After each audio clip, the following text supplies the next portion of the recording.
Greetings, Bat Family. Welcome back to Holy BatCast, brought to you by real fans for real movies.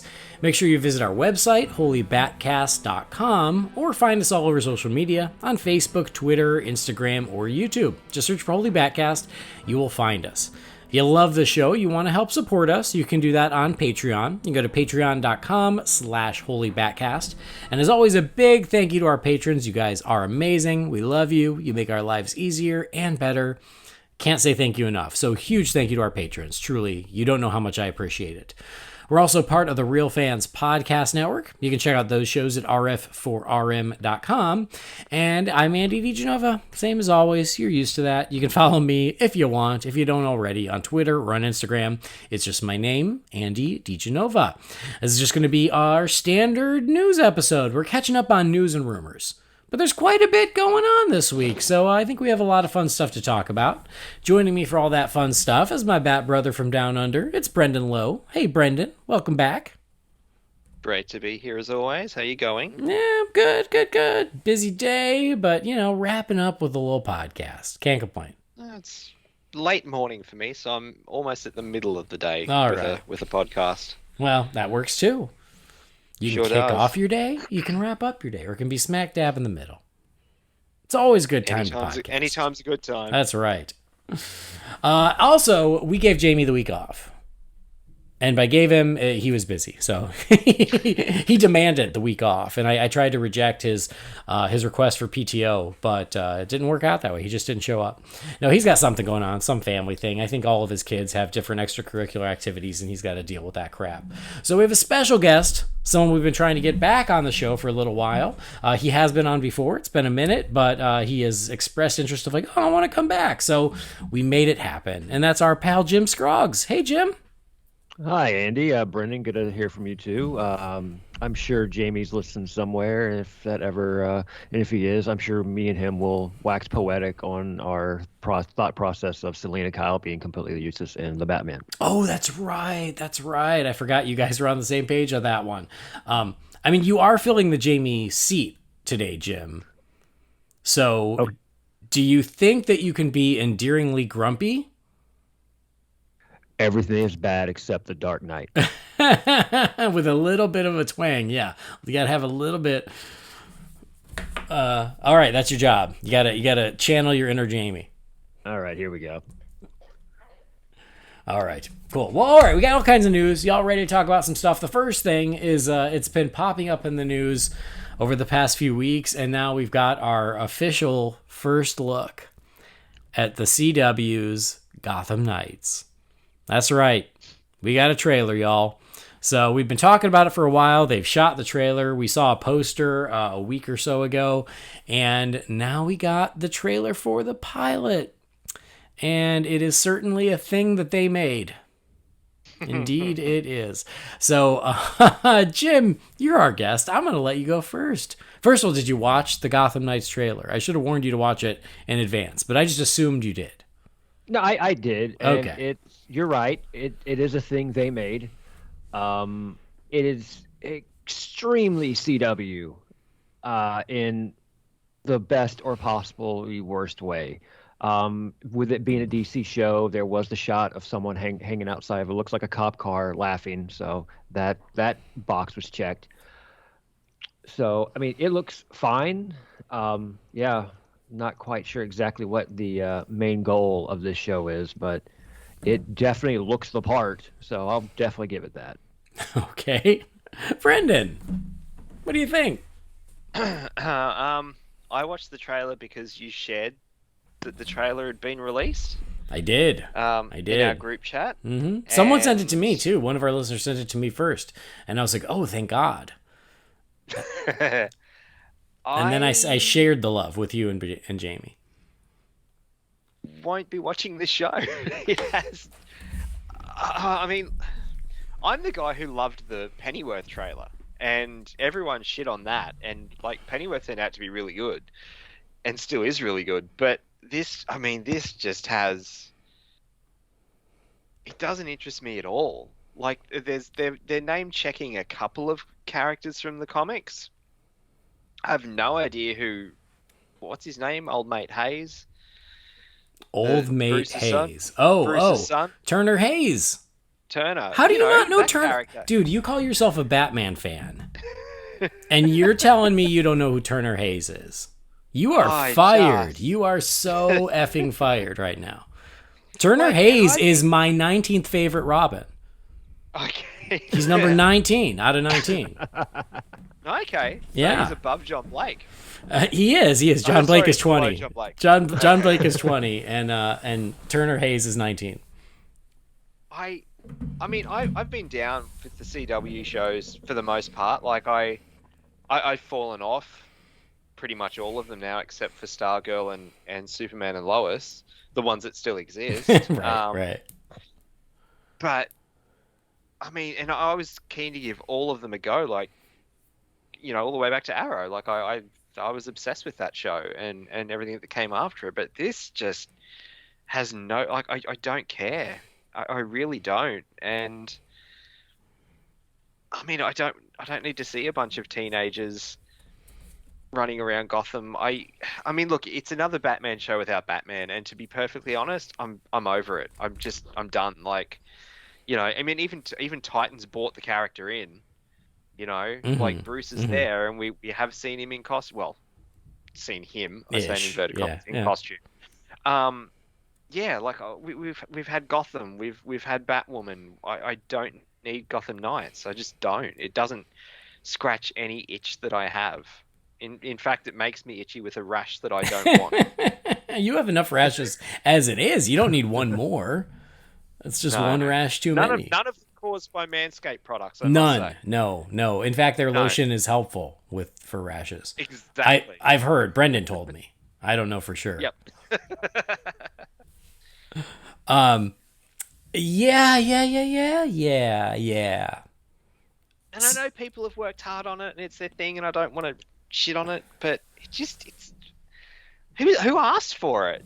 Well, I mean, and I know that something is said a lot for certain projects is who asked for this, but there are a lot of things that, to play devil's advocate, if we only got what we asked for, we would have never gotten some really cool things. We would have never gotten Arrow, for that matter. We never would have gotten Pennyworth. Yeah, we wouldn't have gotten Pennyworth. We wouldn't have gotten Legends of Tomorrow. Like, there are certain things, nobody asked for, and then they come out, and guess what? A lot of people like them. So, fair enough. This is something that, when it was announced, I was certainly intrigued by it.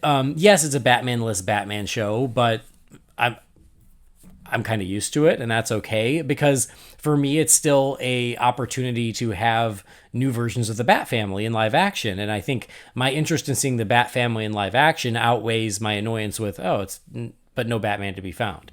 So I was intrigued by it, and I was certainly willing to give it the benefit of the doubt. And since it was announced, I feel like that's what I've continued to do, is give it the benefit of the doubt. I try to do that. That tends to be the way I approach these things.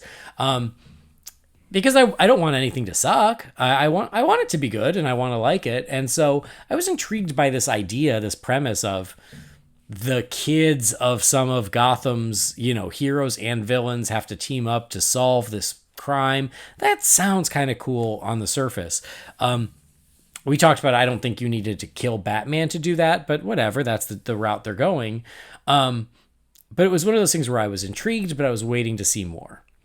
And then we saw the poster, and the poster did nothing to help me. But I was still waiting to see more. Now we've seen more. And I'm not really giving it the benefit of the doubt anymore, because oof, guys, oof. This was really bad. And I'm sorry to be negative about it, but I was willing to give it a shot. But this trailer is just like, what is this? What are you guys doing? It looks really bad. I'm still open to being proven wrong. I'm still open that if this comes out and people go, you know what? Actually, it's really good. I'll give it a watch. I will. But this trailer, the job of a trailer is to sell you on the content. It's to get you excited about the TV show or movie that it's advertising. And this trailer fails in that regard. There's nothing in here that makes me go, oh, okay, all right, I'm in. It's more like, ooh, what? It almost looks like sort of like a bad fan film that you'd find on YouTube in the deep, dark depths of YouTube. So yeah, like the premise that you were talking about like sounds kind of cool, and like yeah, it does, but it's one of those things that I would expect from those those graphic novels that they write that are aimed for like 10 yeah, to 14-year-old, like sure, those kind of like the YA novels. Yeah, like for that thing it seems perfect. But even one of those I think would be better than what that trailer gave us. Yeah. It's one. Oh, go ahead. I was gonna say one thing I noticed in the trailer. I mentioned the marking the checkbox of someone leaning outside of a cop car, very Joker style. At least when it comes to CW, you have that private school shot, and then someone grab him by the collar and push him against the wall. A lot of rich people drama. Check that box for the CW right there. So. Yeah, and I swear, like Wayne Manor looks like the Luthor mansion from Smallville. Like they're just reusing it, which also kind of looked like the house from Arrow. Now it just looks like it's the Wayne Manor house. Yeah, and honestly, it's one of those things where for the first half of the trailer, you wouldn't even think that this was DC Comics related until they mention the death of Batman. Until they mentioned Turner Hayes, and you're like, and I go, Turner Hayes, shit, yes, I've been waiting my whole life. I'm very amused by Turner Hayes, and here's why: is because up until now, in all the descriptions and the synopsis and in the casting, all it ever said was Bruce Wayne's adoptive son. And every time we talk about it, we're like, we don't know who this is. Is it Dick Grayson? Is it Jason Todd? Is it Tim Drake? Is it Damian? In this lore, is Damian adopted? It is none of the above. It's Turner freaking Hayes. So it's like, if you can't even use one of the many, many options you have from the Bat family, like if you want to do this, just make it Carrie Kelly. Make Carrie Kelly the main character. She's in it. She's right there. You're allowed to use her. Make it about her then. At least she's a real character. Andy, quick question. If Tim Drake was in this, would you have been disappointed? Just based on how the trailer looks. I'd be more willing to watch it. Like, honestly, if when he comes to the door and he said, Tim, whatever, your dad's dead, I'd go, oh, Tim? Okay, it doesn't look good, but I'm still going to try, because that's my loyalty to Tim Drake. I have no loyalty to Turner Hayes.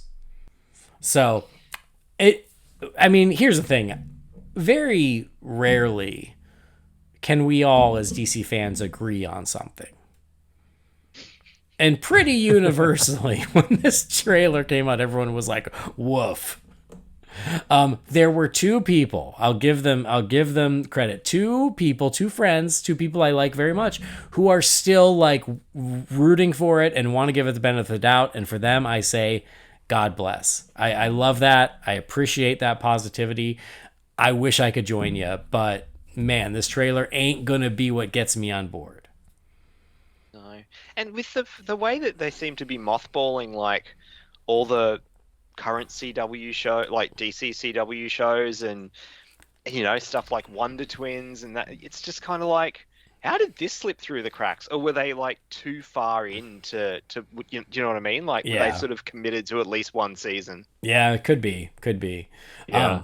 I also got to say real quick, I think probably the best moment is when he's like, we got the Batcave. And I'm like, okay, well, hey, look, a little bit of Batman there. But they show that janky looking bat mask. And I don't know if that's supposed to be Batman's cowl, because if it is, that is hilarious.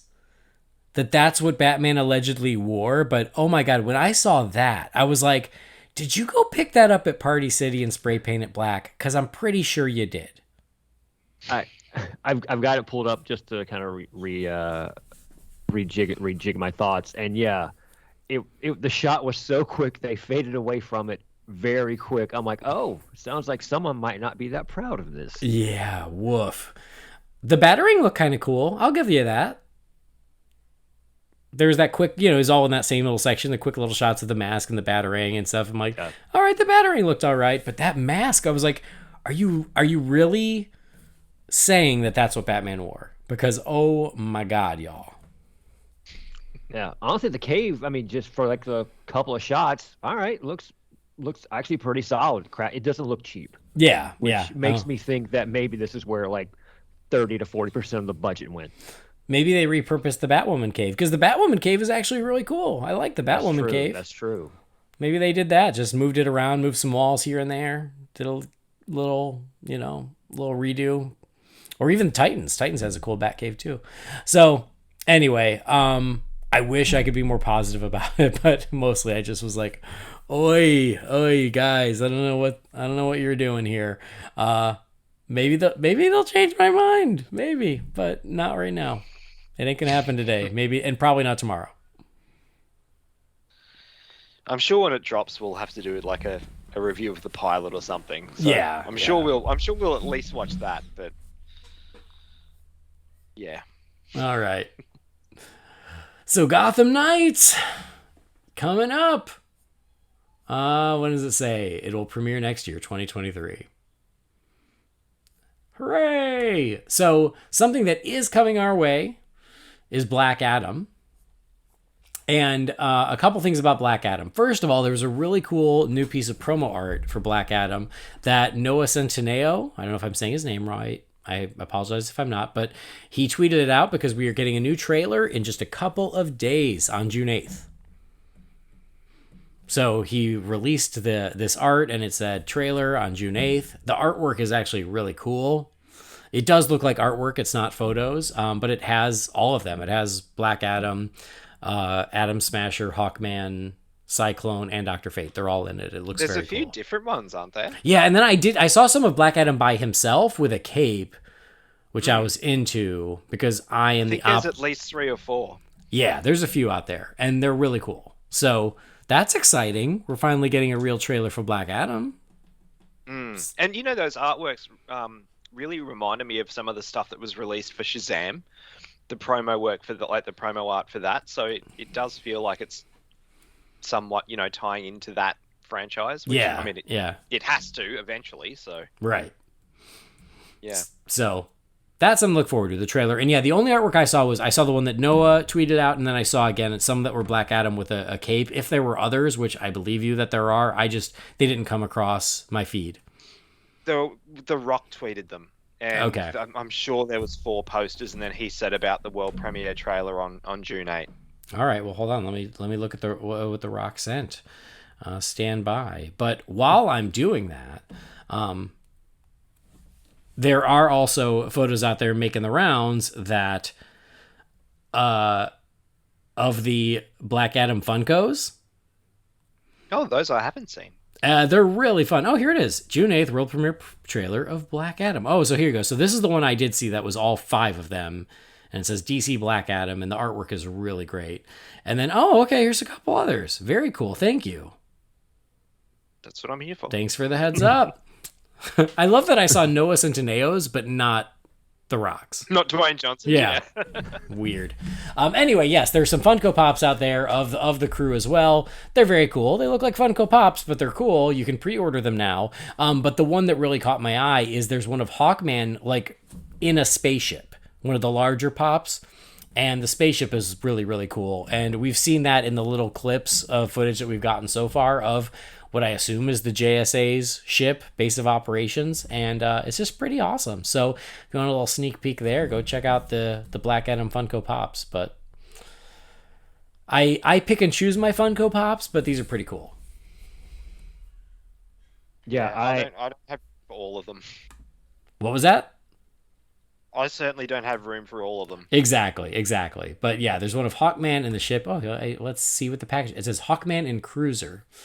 And then there's one of Black Adam on the throne, and then there is one of Black Adam with the cape. And I was going to say, before I was so rudely cut off by Brendan, I'm a big fan of capes. I am the opposite of Edna Mode from The Incredibles, who says no capes. I say always capes. Because capes are just cool. I'm into them. So I'm glad that we got Black Adam with a cape here. I don't know if it's fashion, but I know what I like. And just randomly, it also, just as I was looking at this, there's some pictures of Peacemaker Pops, and there's one of the Peacemaker in his underwear, which I think is delightful. I've not seen that. That's awesome. So anyway, Black Adam, I'm sure, hey, guess what? That trailer give us something to talk about next week. Stay tuned to Holy BatCast for all your Black Adam news. Like, we'll Black be Adam excited, cast. finally be excited as The Rock has been for like 4 years. 4 years. Yeah. Well, probably more like 8 at this point. I think he announced it when I graduated high school. So I've been looking forward to it ever since. All right, so this is cool, and this is a little piece of news that slipped by me, but I'm kind of into it, and I hope it's coming to Florida. DC in Concert is doing a world tour. So here is the press release. TCG, a leader in live entertainment and touring productions and Warner Brothers themed entertainment, announced DC in Concert, an all-new global touring film concert series featuring a live symphony orchestra performing to picture every note from fan favorite blockbuster films from the DC universe. From Batman 1989 and Justice League 2017 to the most recent blockbuster, The Batman 2022, fans can experience the iconic scores played live as these epic films are projected on larger-than-life screens. So, very cool. DC in Concert. It'll also include future DC films, including Black Adam, Shazam, Fury of the Gods, Aquaman and the Lost Kingdom, and The Flash. Markets and schedules will be released later this year. Oh man, I'm into this. Have you guys ever done one of those things where like it's the orchestra playing the movie score to the movie? I did Raiders of the Lost Ark back in like 2017, I think it was. Awesome. I think I did Jaws for sure at in Atlanta with the Atlanta Symphony Orchestra. I think it was 2017, 2018, but like 2/3 rows behind me was Michael Cudlitz and Greg Nicotero from Walking Dead. So that was pretty cool. Very cool. But yeah, the Jaws thing was great, and I'm glad that they're bringing any of these DC films because I don't know if anyone else has seen Danny Elfman's set from Coachella, but hearing this badass. It's so great hearing the Batman theme, the Spider-Man theme, Simpsons, like, and he even straight up did some Oingo Boingo songs. I'm like, okay, this is cool. This is pretty awesome.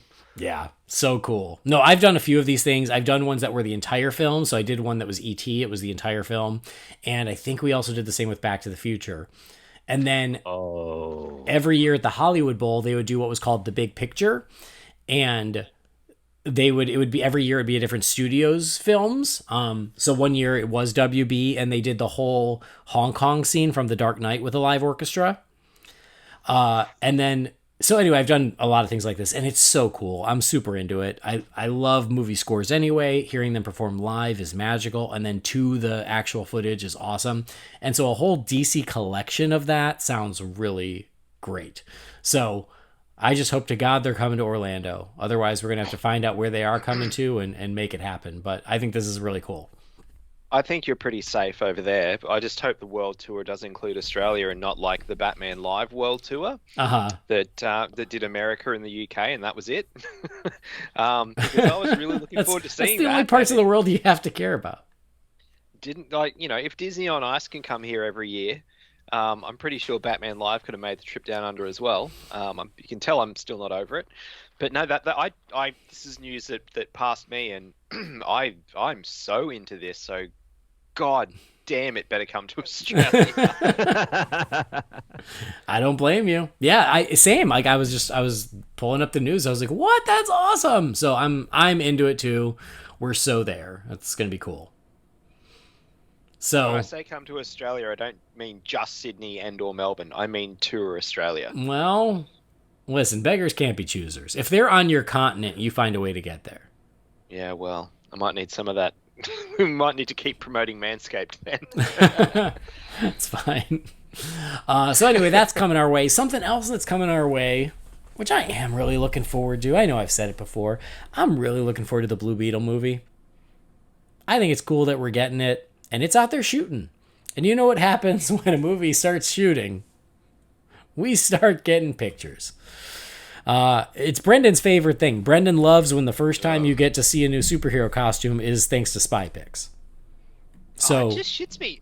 But the thing that really, really annoys me is Warner Brothers and DC used to be well ahead of this. And I put that on Twitter like a week or so ago, and someone's like, "Oh, but smartphones." I'm like, but this was happening still in the days of like The Dark Knight Rises and Man Yep. of Steel. I mean, Yep. I had smartphones then. Like, They used to time it because they were like, oh, we know we're Yes. shooting in location tomorrow, so tonight we release the official photo.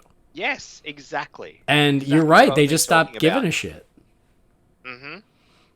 Like, it is still criminal that the first real look we got of the Pattinson Batman suit was that stunt driver on the motorbike. Yeah, no, you're right. I mean, Well- not that this, I mean, we didn't Well- love the suit anyway, but it looked better than that. Well, if I remember correctly, we did get the Matt Reeves reveal footage before that. We did, but it was just sort of that like shot of from the shoulders up. Like, Yeah, we and saw it was the in the cowl, red and it was light very and- red shadow yeah, and yeah, stuff. Like, yeah. we didn't get to see the costume. Right. No, that's true. But like technically the official reveal did come before those spy pics. It just wasn't a full reveal. No. But anyway, I think your points are valid. I hear you. I acknowledge what you're saying. Thank you. Great to feel heard. I don't disagree with you. You're right. They should. Once they put me in charge, I'm going to make Brendan Lowe I'm going to put you in charge of all official reveals. So Right. this will never happen again. That'll be your only job, is to check the schedule, ascertain when spy picks might be a problem, and release official things the day before. Mate, if I can get a living wage off of that, That's your so job. be it. That's I will be more than happy to do it. That plus Manscaped means you can travel wherever you need to see DC in concert. Exactly. I mean, you know what? If I'm in charge, I'll hook you up. I'll hook you up. You're swimming, yeah, awesome. I was going to Yeah. say. Yeah, you're worth it. You're worth a few shekels to do that. So that aside, let's all agree they should have just released an official photo. Even though they did release the concept art, which turns out is spot freaking on. Like, it looks just like the concept art. But that aside, we've now seen spy pics of, oh God, how do you say his name? Zolo Maraduena? In the Blue Beetle costume. It's a fully practical costume, which honestly, I'm even surprised by that. I kind of expected some of it to be CG. But Jim, I want to get your thoughts on this. I like the suit. I mean, you know, we at least have to acknowledge, you know, this a tradition like any other, getting duped by spy pics on DC film sets. But yeah, I like the suit. Honestly, I like the color. I think he looks great in it. And again, if this looks like this from, you know, for the most part, it looks like a pretty solid telephoto lens. And the one thing I noticed next to him on one of the shots, it might be the official logo, or at least something similar. I kind of dig it. It's not quite graffiti necessarily, but I like how that logo looks. If that's the official logo, yeah, Mm-hmm. I'm on board with this suit. How the movie will turn out, I have no idea. But yeah, Blue Beetle. This is actually looks pretty good to me. Well, I'll tell you, I didn't even notice the logo because I was so hypnotized by the suit. So thank you for pointing that out, because you're right. It's super cool. Brendan, Blue Beetle. Yes. Look, I don't have a hell of a lot to say about it. I mean, the costume looks cool. It looks like Blue Beetle. Yeah, I'm looking forward to seeing the movie. It's cool that it seems to be, you know, going theatrical, and it's another DC franchise that we'll get, and it you know, obviously with the main character being Hispanic and, you know, inclusion and everything, which is all very important. I'm just down for it. I mean, you guys, I'm down for anything they give me, really, apart from Gotham Knights. Yeah. Yeah, no, I'm definitely keen to check it out and see more and see some official stuff eventually, hopefully. Well, I oh, good. I do want to point something out. In one of the pictures, which has a Just Jared watermark at the bottom, one of the crew members is wearing a PIM Technologies T-shirt. So I think that's funny. Oh, nice. Those insect superheroes got to stick together. Any of you guys seen The Boys yet? Not yet, but I have not. Yeah, Just the termite. That's all I'm gonna say. I'm still wowed by Stranger Things so far, and Yeah. I stopped watching like a week ago. That's how wowed I am by that show right now. yeah. I'm with you there too. Yep. So the Blue Beetle suit, I've got plenty to say, but I'm gonna start with perfect. Perfect. Nailed it. I love it. It's great. Looks exactly like freaking Blue Beetle. Looks exactly like it's supposed to. Looks exactly like the concept art. Nailed it. I don't know who the costume designer is, but I hope you're listening because my hat is off to you. This is awesome. I love it. So yeah, it sucks that it's a spy pick, but if, to your point, Jim, if this suit looks this good in spy pics on a phone, I can only imagine what it's going to look like in the movie. on a real film camera where it's color graded and it's actually shot cinematically. It already looks great. It's going to look even better in the movie. So I was already looking forward to this movie. I'm already into it. But man, when I saw this, I was like, well done. He looks perfect right off the page. And that's what I want from my superhero movies. So I love it. I think it's awesome. Well, great. Okay. Glad we had this talk. I thought you were still like, waxing poetic. Oh, no, I think I'm good. But I'm psyched, and I think he looks awesome. So I don't share the spy pics, but I can still comment on them, and it looks awesome. So I'm really looking forward to this. Speaking of costumes, we got a couple other looks at some costumes. So last week they were having a licensing expo and WB had a booth there. And at the WB booth, they put on display a bunch of costumes from their upcoming films. So these photos were making the rounds. So the new Black Manta costume was on display. The Aquaman stealth suit costume was on display. But also the new Flash costume, as well as the new Supergirl costume from The Flash, were on display too. So, and then there was a couple other things. I see Robert Pattinson's Bat Bike here, which is super cool. So, yeah, these booths, these displays, they're out there. And so now this is the best look yet we have gotten of Ezra Miller's new Flash suit for the film.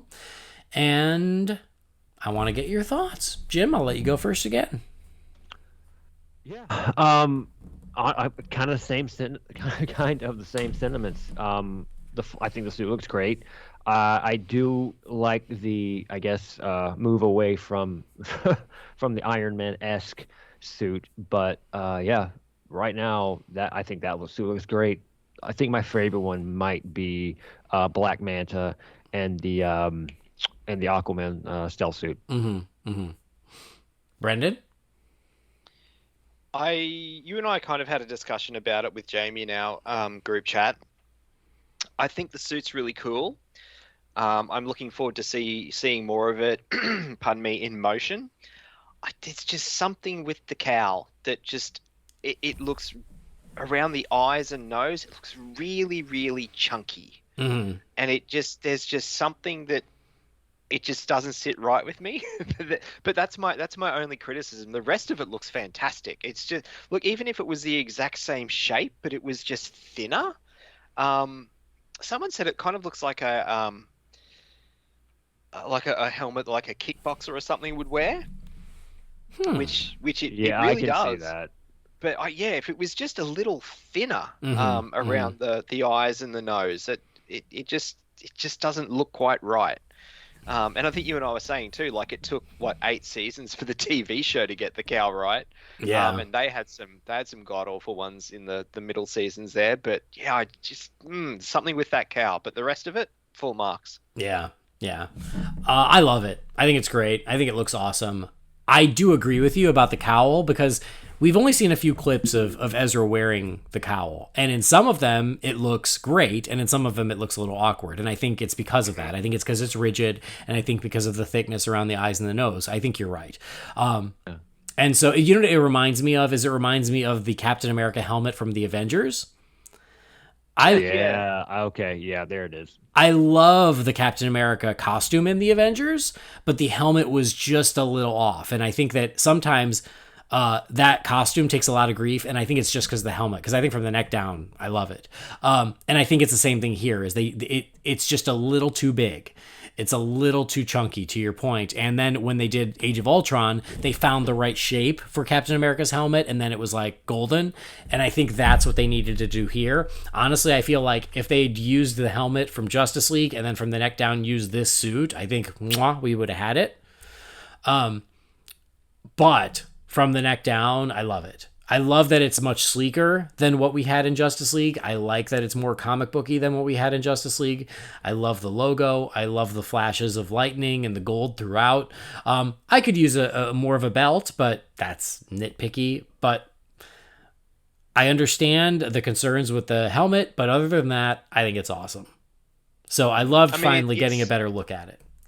It's not handmade. Like, it doesn't look handmade like the previous ones have, which, you know, thematically is going to make sense because obviously he's got the backing of Bruce Wayne and stuff now, and he'll have money. But yeah, he just should have taken another pass at that helmet. the guys at Wayne Tech or whoever, Alfred, whoever does the suit. Yeah. Yeah. I think the Supergirl suit looks great. We've certainly seen that before, but I think it looks great. I have no issues with it. I'm into it. But yeah, I think for the Flash, this is one that we had gotten glimpses of here and there, but this is the best look yet, and I'm into it. I really like it. Agreed. And then speaking of, yes, we got another look at the Black Manta costume, which is beautiful and it's amazing. And it's so good, I can't decide if I like it better than the one in Aquaman 1. And that's a good problem to have, where I'm like, oh, both looks are so good, I don't know which one's better. And then the Aquaman stealth suit, I do think is pretty badass. I'm going to go back and say, I hope that he doesn't wear it the whole time, because I much prefer the orange and green. So, just putting that out there, but we'll see how it goes. However, talking about James Wan, talking about Aquaman and the Lost Kingdom, it seems like even though there were plans for this Trench film, and the Trench film was featuring Black Manta, it sounds like some of those ideas from the Trench film haven't gone away. So, speaking with comicbook.com, James Wan talked a little bit about this. Here's what he said. He said, listen, I feel like everything I come up with, everything I do, if I come up with something that I don't end up using, that doesn't mean that I can't be inspired to use it in a different way. That's my problem, as I come up with a lot of ideas, and I have so many ideas just percolating, but obviously I can't use all of them. So I would say of all the different thoughts and ideas I've come up with, I end up using maybe 20-30% of them in my work, and so I do have a drawer full of ideas that could develop into something else. And that was his answer when talking about actually incorporating some ideas and things from the Trench into Aquaman and the Lost Kingdom. So, interesting. And that makes sense. I mean, I can certainly see that. I mean, for God, like, it happens all the time. We had this great idea. It didn't make the final cut. It showed up in the sequel. It showed up in this other thing and things like that. So it does make sense, but it'll be interesting to see if we can spot any of that in Aquaman and the Lost Kingdom, where it's like, oh, hey, I bet that came from the Trench movie. It'd be cool to see, for some of it, to see the light of day. I mean, yeah, no pun intended, I guess, from the Trench, but yeah. Yeah, I think that I don't think it'll be a glaringly obvious about what was supposed to be in the Trench film versus what wasn't supposed to be. But I mean, this you're right. This happens all the time. I mean, Nuke the Fridge was supposed to be in Back to the Future, so right. Well, the Statue of Liberty was meant to be in the original Ghostbusters. Well, that's true. That's right. We recently talked about how in Batman Returns, the moment where there's that turntable that pops out of the Batmobile so it can spin around, that was from the script of Batman 89, but they couldn't figure out how to do it, or they couldn't afford to do it, so it ended up in Batman Returns. And in the script of Batman Returns, during the part where the Penguin hijacks the Batmobile, in the script, it was also written in that the Batmobile was going up the walls of the buildings of Gotham, and they decided, no, it doesn't work. We can't do that. And then that showed up in Batman Forever. So, no good idea goes away. Exactly. or no idea goes away. I don't know about good ideas. But it'll be interesting. Something else, I don't know if you guys saw this. I only saw it on Twitter, and honestly, I'm kind of surprised it didn't get more traction. But there was some concept art that came out about a version of the Aquaman film that was more closely tied to Justice League. So the climax of the Aquaman film at a certain point, and it was this artwork, was essentially Orm invading man's world. And it had the flying fox from Justice League flying in and helping with this alien invasion. Oh, wow. Yeah, look for it. It was pretty interesting. Honestly, I like the climax we got in the final film probably better. Well, I mean, they need their solo films, don't they? Yeah, but it was still cool to see, where I was like, oh, that's still pretty damn cool. So anyway, look for that if you're bored, but it was just interesting, and it was some really cool artwork. Anyway, Aquaman and the Lost Kingdom, coming March 17th of 2023. Less than a year away. We'll see. Looking forward to it. I'm really looking absolutely. forward to it. And intrigued on how they if that address one specific thing. I was going to say, we'll see if that runtime's about 10 minutes shorter than what Yeah. we're expecting it to be. Exactly. It's like, we'll see what happens with that. But very cool. Anyway, moving forward, the WB Discovery thing is still happening, and Zaslav is in there messing with things. David Zaslav, who is the new CEO. And what's interesting is that he apparently is splitting WB into different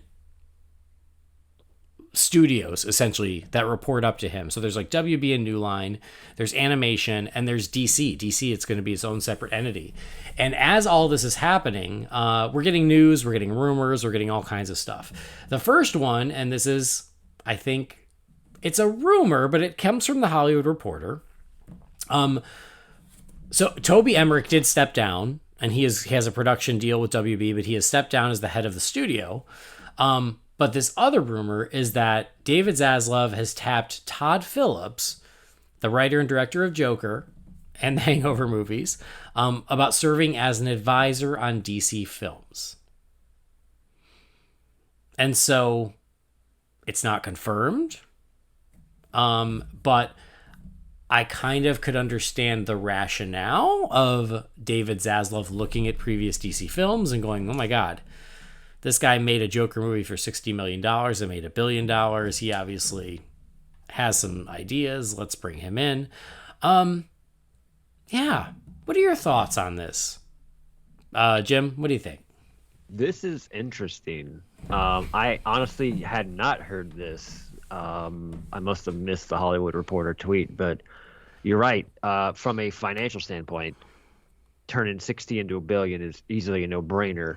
I'm just not sure about, other than, obviously the Joker. I'm just not sure if Phillips has not necessarily the knowledge of all these characters, but it'd be his pick would be interesting. And I'm like, okay, I do agree that there should be not necessarily one person, but a parliament, if you will, of people to say this is the direction we want to go with these films, and someone with at least a good director's eye and a good creative eye to lead that way. So yeah, I'm not saying it's a terrible decision at all, but it's just interesting because Todd Phillips was not someone who I would have thought that he would have been in this considered for this position. Brendan? I had a little conversation about this, pardon me, with a friend on Twitter a couple of days ago when this news broke, and I'm really of two minds about it. The Joker movie was really, really good. I mean, it's a great film. It really is. It deserved all the accolades that it got. It deserved $1 billion. But we even talked about this when the proposed sequel was in the news a few months ago. Like, I don't know. And by the way, another rumor surfaced about that, just basically saying it's like really close to happening. So take that as well. Yeah. I don't know if I want to go back to that universe. You know, like I really liked it as a one-off, but since its release, I think I've seen that movie maybe 3 times. Like, actually, maybe 4, and I've definitely seen it 3 times, maybe 4. It's not a feel-good, fun comic book movie that you just want to whack on to to pass the time or have a great. But you don't want to whack on or whack off? Oh well, yeah.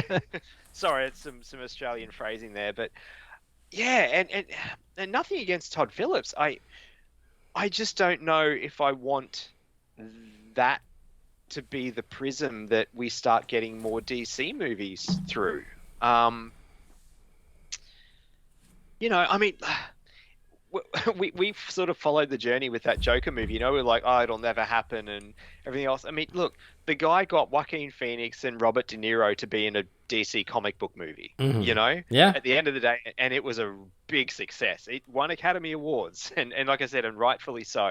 So I can see, as Jim said, like I can see the rationale behind the thought process of like, well, let's bring this guy in to oversee some more.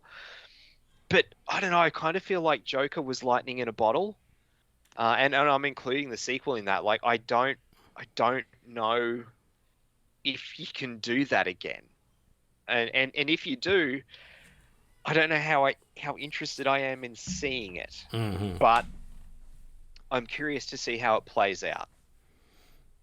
Yeah. I honestly think that we all are pretty much on the same page here. I had a feeling we'd be in agreement on this one. Yeah, I understand from a business perspective, Zaslav looking at the spreadsheet and going, holy shit, this guy made $1 billion Joker movie for this much. We need to do more of that. So I need him as an advisor. It also sounds like someone who doesn't know jack about DC. Because that movie's not. It's about a version of the Joker, but it's not about the Joker that we know. Yeah, and Todd Phillips, and I'm paraphrasing, but I remember when the movie was coming out, he essentially said, "Oh, he really just wanted to do this dark character story, this character drama, but nobody was going to buy that, so he had to make it a Joker movie so that way he could sell it." So it didn't sound like he had this love for DC or this love for the Joker or love for Batman. It sounded like it was the reverse. He wanted to make this character study, and I respect that. As a filmmaker, I completely respect that. But he had to add the layer of the Joker on top of it to make it marketable. And so I'm like, I don't think that's the guy you want as your DC advisor. No. Go ahead. No, and like, I think we can all agree Zaslav seems like a really sharp, bright, businessman. Because he's basically turned Discovery into this thing that everybody is aware of. So I'll give him credit there. But you're right. The part of the reason why I'm not a huge fan of this is because we love these characters. And having a movie like The Joker, while you're right, it's a good character study, it's also the Joker. And you know, I'm just still not sold on that part of it. It's just, it seems like it's like, oh, let's just slap the Joker on top of this. Actually, I'm pretty sure that's exactly what it was. Let's slap the Joker on top of this. Boom, that's $1 billion. Well, that's not exactly what we like about these movies. You can't just slap on, someone who has a ton of money and goes fighting people at night. Boom, is Batman. No, Batman is Bruce Wayne. Bruce Wayne has been an orphan since he was 8 years old. There's things about Bruce Wayne we like. This isn't a copy and paste scenario here. Yeah, well, I mean, I've always wanted to make like this really cool, edgy show about Turner Hayes. But in order to anyone to care, I had to make him Bruce Wayne's adoptive son, and now my time has come.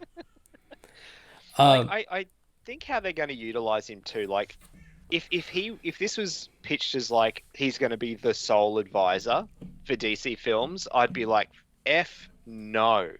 But if they're looking to put together some sort of think tank with Yeah, multiple yeah. filmmakers, multiple producers, writers, stuff like that, and Todd Phillips is part of that conversation, I'm all for it. I have no problem with that. I just don't want his take to be a predominant one.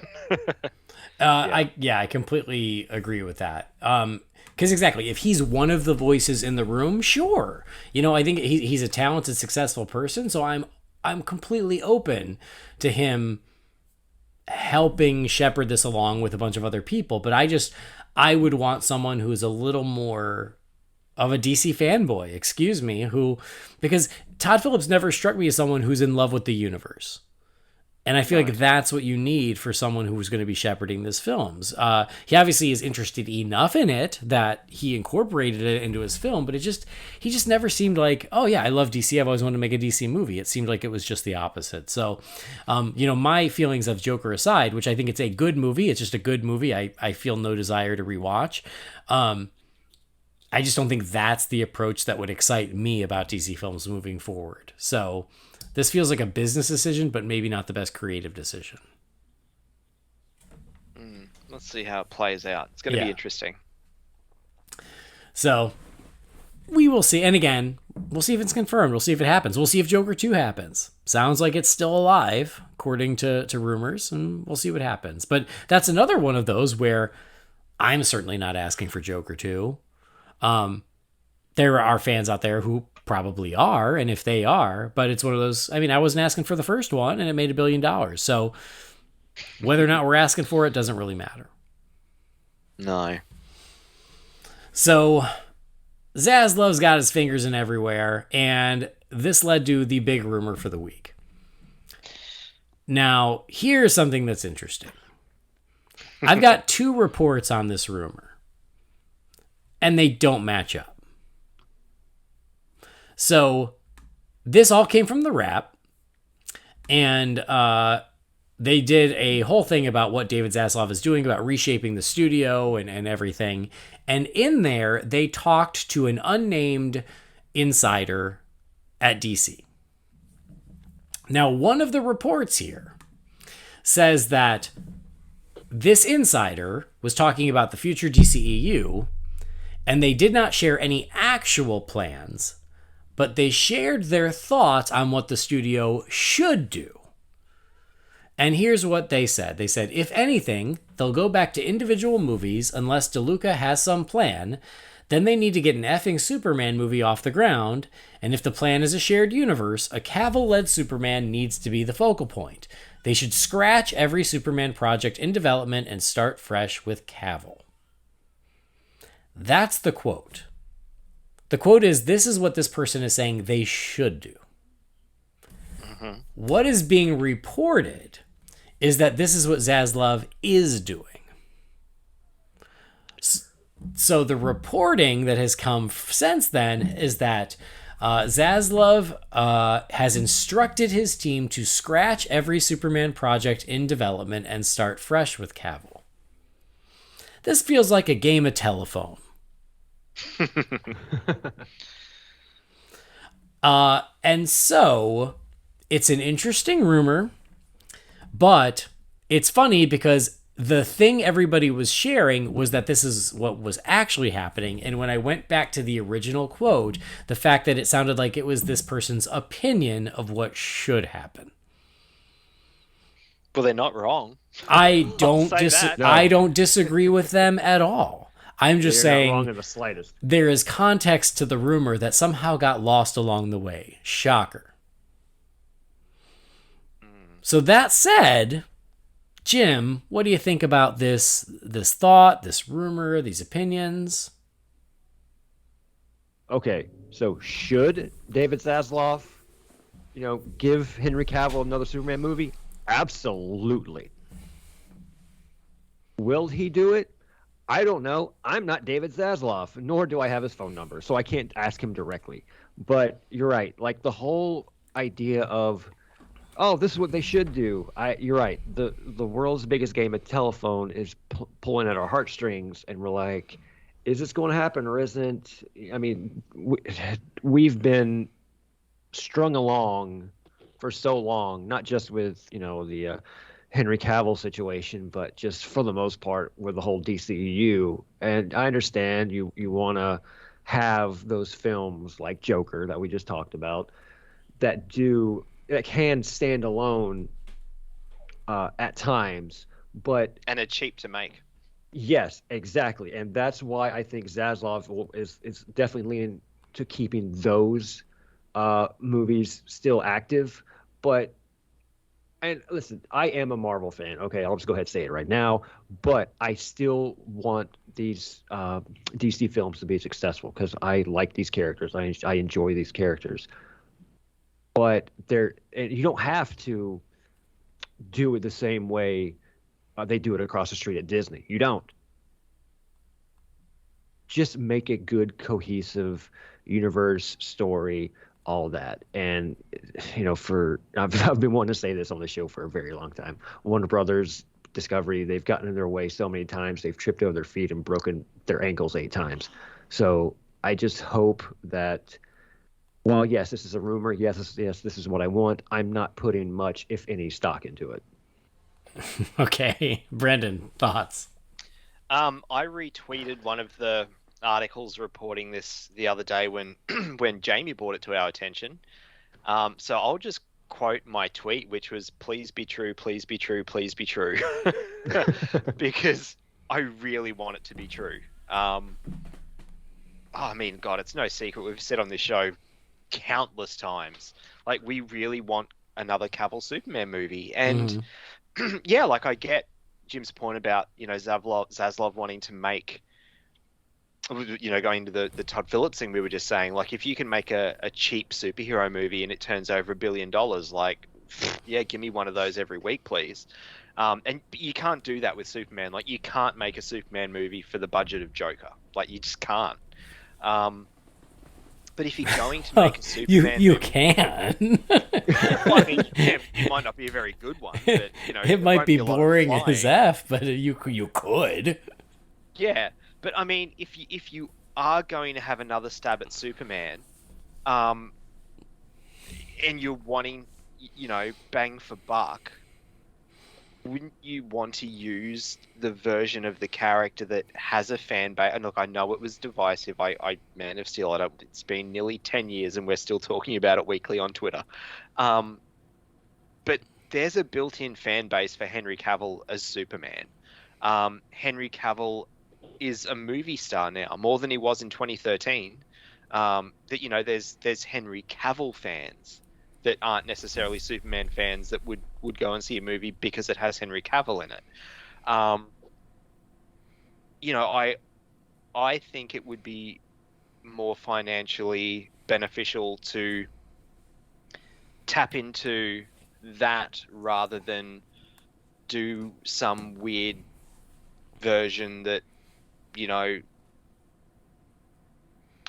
that is moving away from what is already established. I just don't know if that's going to work and give you the money that you want. Whereas, I mean, I don't know if it's just the Twitter feed that I have, but there isn't a day that goes past in the last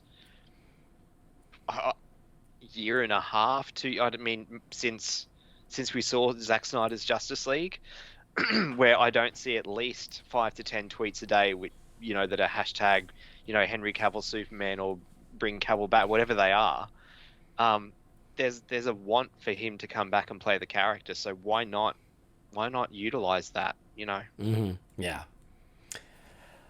I'm with you. When I saw this, I mean, we have seen so many versions of rumors as to he's coming back, he's not coming back and forth for years now, to the point where I'm just like, yeah, let me know when it's real news. And that's kind of where I'm at here. Is I'm like, I want it to be true. I'm with you. Please be true. Like, if I were in charge, it is what I would do. Is I would put a solo Superman movie in development starring Henry Cavill. Because the issue with his Superman has never been Henry Cavill. The issue was the decisions, the creative decisions made in the stories of those films that he was featured in. Some of us love them, some of us hate them. And you know what? That's okay. But the issue was never him. He's a great Superman, and he deserved to continue in the role. I think it's one of those things where the powers that be learned the wrong lessons. They thought, oh, they don't really like his Superman. No, there's a group of people who don't like those movies. It doesn't mean they don't like him as Superman. So I do want that to be what happens. I think that's what should happen. But it made me sad when I dug into this to see the actual quote, and it sounds like it's not even a real rumor. And that made me sad because I want this to be the case. I truly do. I think he's awesome as Superman. And every time he's been asked for the past, 5 years, he always says, the cape's in my closet. I'm ready to put it back on whenever they're ready. He wants to be Superman. That's something I was going to say too, that I thought of while you were talking, is there's a stark contrast between, say, him and Affleck. Affleck has made it very clear he doesn't want to come back as Batman as much as we desperately want him to. Cavill has always maintained, no, I want to play this role again. Yeah. Yes. And so I would love it if this is what comes to pass. If it is, I will cheer. I think it is what should happen. Am I holding my breath? I'm not. I just don't expect that. But so much is getting shaken up over there with Zaslav and what he's doing, and I hope that it all turns to good things. The Emmerich thing, I don't have strong feelings about that. I know a lot of the Snyder fans rejoiced with Emmerich stepping down. They did, yeah. They danced on his grave. I don't feel that strongly about it, one way or the other. But I do think that for the sake of DC Films, these changes, this shakeup can be a very good thing. I hope it does lead to good things, because I do think that there's a way to embrace the connected universe, to embrace Henry Cavill and Gal Gadot and Jason Momoa and Ezra Miller, and still continue those versions of the character without sacrificing the other stuff that's happening, like Black Adam and Blue Beetle and Batgirl. Like, I'm excited about that stuff too.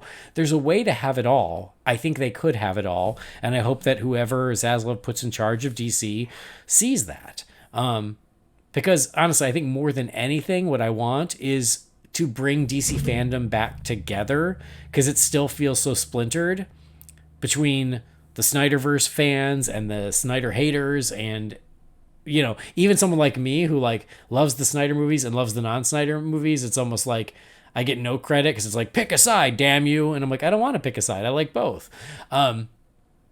Story of my life. So, happy Pride. Happy Pride, everybody. It's June. But I do think there's a way to have all those. So again, I really hope it comes to pass. Cavill deserves it. And we'll see what happens. It's very interesting. When the WB Discovery merger was announced, we were all like, yeah, what's this going to mean for DC Films? And I always said it could mean nothing or it could mean everything and everything in between. I just don't know. And it's certainly a huge shakeup. But I'm not mad about that, because I think that we all agree. One thing we agree on is that DC Films does need to be stronger, more cohesive, with a little more intention in what they're doing, and I hope that that's what comes of this. So, I don't know. Was that enough of a soapbox for y'all? I don't know. I'll add something else to it too. If I was Zaslav, I'd be looking at the current, state of the current box office and go, that Top Gun Maverick's doing really well. Gee, Christopher McQuarrie wrote that. Didn't he and Cavill come in and pitch a Superman movie a couple of years ago before I was involved? Yeah. Can we let's get them back in and have a conversation? I mean, honestly, that's what I'd be doing. I would too. And here's what I would do is, I'm sorry, I'd throw the previous regime under the bus. If I was in charge, I'd be like, you know what? Mistakes were made. I'm sorry. We're going to correct it. Let's talk to Zack Snyder. Let's talk about finishing his Justice League trilogy. Let's bring back Henry Cavill. Let's talk to Christopher McQuarrie. Sorry that your last pitch didn't go well, but I want to talk about it now, because I think you guys have a great Superman movie in you. Bring it together. Apologize to Ray freaking Fisher. Ray, it wasn't handled the best way. That's not the way it should have gone down. Let's make amends. The old regime is gone or is going. It's time for the new regime to make amends to the fans, to the talent, and get DC Films back, united again. Unite the league. Unite the league. Unite the seven. But I mean, look, even if it's not for a Superman movie, I mean, get Christopher McQuarrie in for a conversation. He has a comic book movie in him, and it would be a bloody good one. He's so freaking talented. He's amazing. Yeah. I mean, forget the fact that he wrote The Mummy and Jack the Giant Slayer, but did he write those? Yeah. I didn't realize that. Well, hey, you know what? Usual Suspects, and he's got a lot more, ticks than he does crosses. And No, at the moment, nobody's got a perfect track record, except for John Carpenter. The man is on fire. Just get him in and have a conversation. Yeah, no lie. Well, we shall see. Rumors are interesting, but they remain rumors for now. But if there is a time to put the house in order, this is that time. Don't waste it. Here. Absolutely. All right. Well, that's where we're going to leave it now. We will see what happens. But before we get to the Wayne Manor mailbox, I did forget to tell you about our pals over at manscaped.com. So let me do that real quick. I was so excited about having Jim back on the show, I forgot about our sponsors, Manscaped. So manscaped.com are out there keeping us well-groomed, smelling nice for summer. It's sweaty sack summer, guys. You don't want to stank. No. Take care of yourself. Take care of all that. Trim it up. Get you smelling nice. Right now, they want you to know about their Platinum Package 4.0, which has a little bit of everything.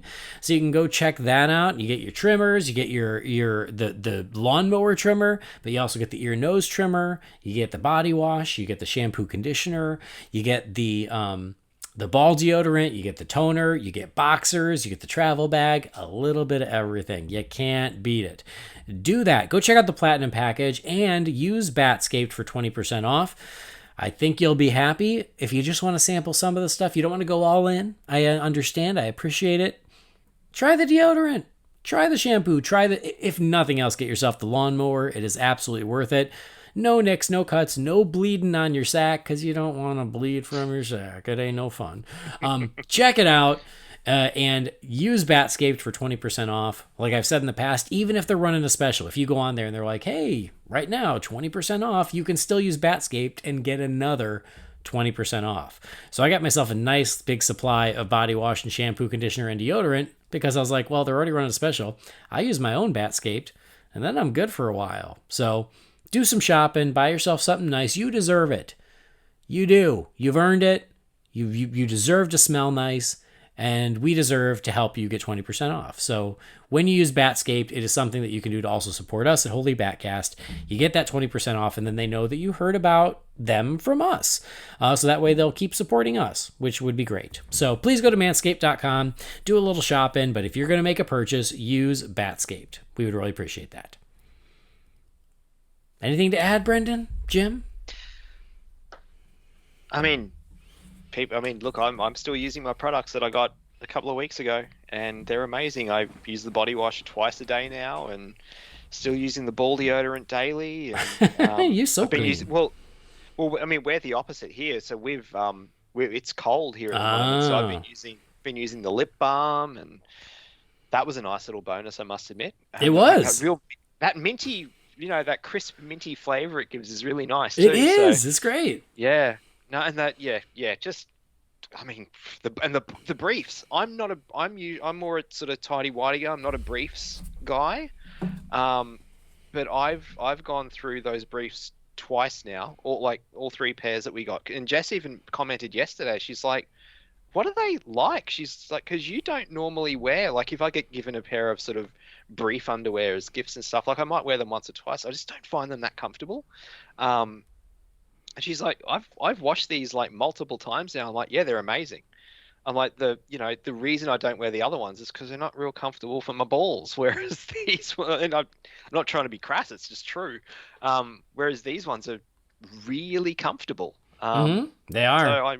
So I'm planning on getting some more in the future. That's for sure. And we're even talking about getting my brother-in-law for Christmas, like a pack of goodies for his Christmas gift. And I was like, well, I can get him at a 20% discount. And is it 20% and free shipping? Yeah, it is. 20% free shipping. So get on board. Get on board. Get you some Manscaped. Jim? Have you taken the dive? I definitely will do the dive Okay. in the next few weeks. When you're ready. When you're ready to sample. No pressure. This is a low pressure sales environment, but I'm just saying, I think you'll enjoy it. And if you're going to buy it, just use Batscaped. That's all I ask. I can guarantee you Batscape will be used. Just use Batscaped. Awesome. All right, cool. So thank you again. Thank you to Manscaped for sponsoring the show, and thank you to everybody who has already gone and purchased some of those products. If you haven't, again, just go to manscaped.com, but just use the promo code BATSCAPED.